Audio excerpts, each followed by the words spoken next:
আসসালামু আলাইকুম, বিসমিল্লাহির রহমানির রহিম। সুপ্রিয় শিক্ষার্থীবৃন্দ, তোমরা যারা সপ্তম শ্রেণীতে পড়ো, তোমাদের পাঠ 11 মোনাজাতমূলক আয়াত নিয়ে আলোচনা। তো আল্লাহ তাআলা আমাদের রব, তিনি আমাদের সৃষ্টিকর্তা, পালনকর্তা, রিজিকদাতা, রক্ষক।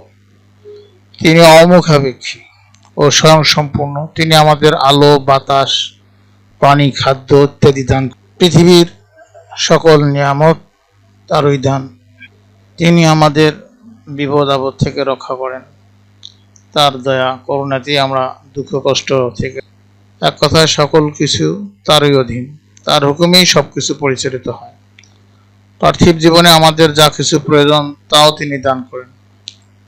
সুতরাং আমাদের উচিত তারই কাছে সব কিছুর জন্য প্রার্থনা করা। রাসূলুল্লাহ সাল্লাল্লাহু আলাইহি ওয়াসাল্লাম বলেছেন, যে ব্যক্তি আল্লাহর কাছে তার প্রয়োজন সম্বন্ধে প্রার্থনা করে, যে আল্লাহ তাআলা তার প্রতি করেন না, আল্লাহ তাআলা তার প্রতি রুষ্ট।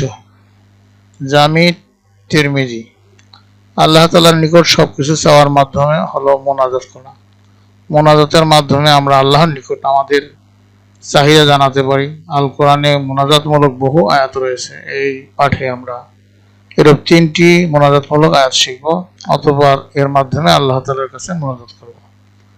আয়াত হলো, 1 নম্বর আয়াত হলো এখানে, বিসমিল্লাহির রহমানির রহিম, রব্বানা যালামনা আনফুসানা ওয়া ইল্লাম তাগফির লানা ওয়া তারহামনা লানাকুনান্না মিনাল খাসিরিন। তার অর্থ হলো, হে আমাদের প্রতিপালক, আমরা নিজের প্রতি অন্যায় করেছি। তুমি যদি আমাদের ক্ষমা না করো এবং আমাদের প্রতি দয়া না করো, তবে অবশ্যই আমরা ক্ষতিগ্রস্তদের অন্তর্ভুক্ত হব। সূরা আল আরাফ আয়াত হলো 23। সর্বপ্রথম এই মোনাজাত হযরত আদম আলাইহিস সালাম, হযরত হাওয়া আলাইহিস সালাম করেছিলেন। আল্লাহ তাআলা হযরত আদম আলাইহিস সালাম ও হাওয়া আলাইহিস সালামকে সৃষ্টি করে জান্নাতে বসবাস করতে নির্দেশ দেন। জান্নাতে আল্লাহ তাআলা তাদেরকে সকল নিয়ামত ভোগ করার অনুমতি দেন, শুধু একটি নির্দিষ্ট গাছের নিকটবর্তী হতে নিষেধ করেন। কিন্তু হযরত আদম আলাইহিস সালাম ও হাওয়া আলাইহিস সালাম শয়তানের প্ররোচনায় ওই নিষিদ্ধ গাছের ফল খেয়ে ফেললেন। তাদের এই কাজের জন্য মহান আল্লাহ বেহেশত থেকে দুনিয়াতে পাঠিয়ে দেন।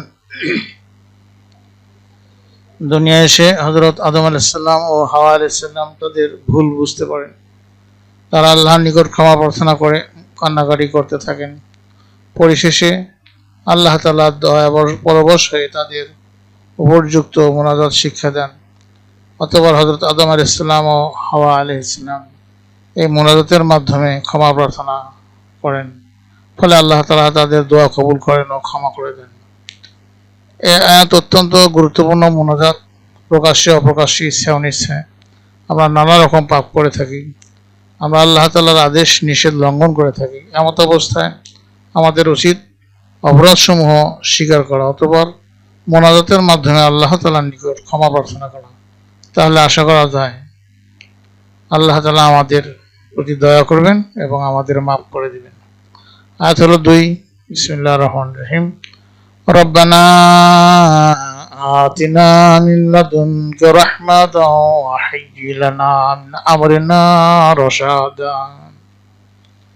অর্থ হলো, হে আমাদের প্রতিপালক, তুমি নিজ থেকে আমাদের প্রতি দয়া করো, আমাদের কাজকর্ম সঠিকভাবে পরিচালনা করার ব্যবস্থা করো। সূরা আল কাহাফ আয়াত হলো 10।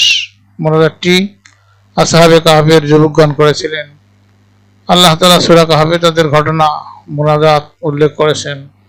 আমাদের প্রিয় নবী সাল্লাল্লাহু আলাইহি ওয়াসাল্লামের আগমনের কয়েকশো বছর পূর্বের ঘটনা। দায়ানুস নামক এক অত্যাচারী বাদশা ছিল। সেই মানবদের উপর খুব অত্যাচার করত।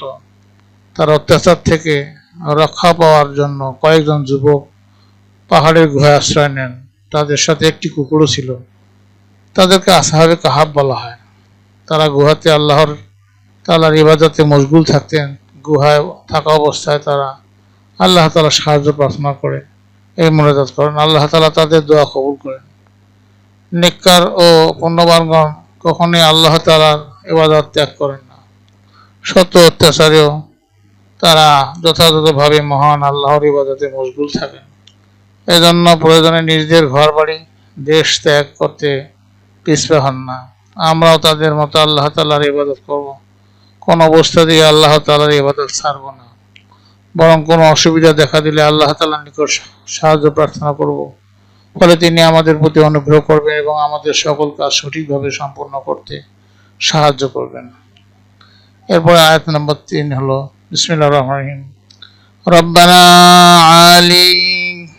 আলাইকা তাওয়াক্কালনা ওয়া ইলাইকা আনাবনা ওয়া ইলাইকাল মাসির। তার অর্থ হলো যে হে আমাদের প্রতিপালক, আমরা তোমারই উপর নির্ভর করছি, তোমারই অভিমুখী হয়েছি এবং প্রত্যাবর্তন তো তোমারই নিকট। সূরা আল মুমতাহিনা আয়াত হলো 4। এই মুনাজাত করেছিলেন হযরত ইব্রাহিম আলাইহিস সালাম। কাফেরদের অত্যাচার থেকে বাঁচার জন্য তিনি আল্লাহ তাআলার নিকট এই মুনাজাত করেন।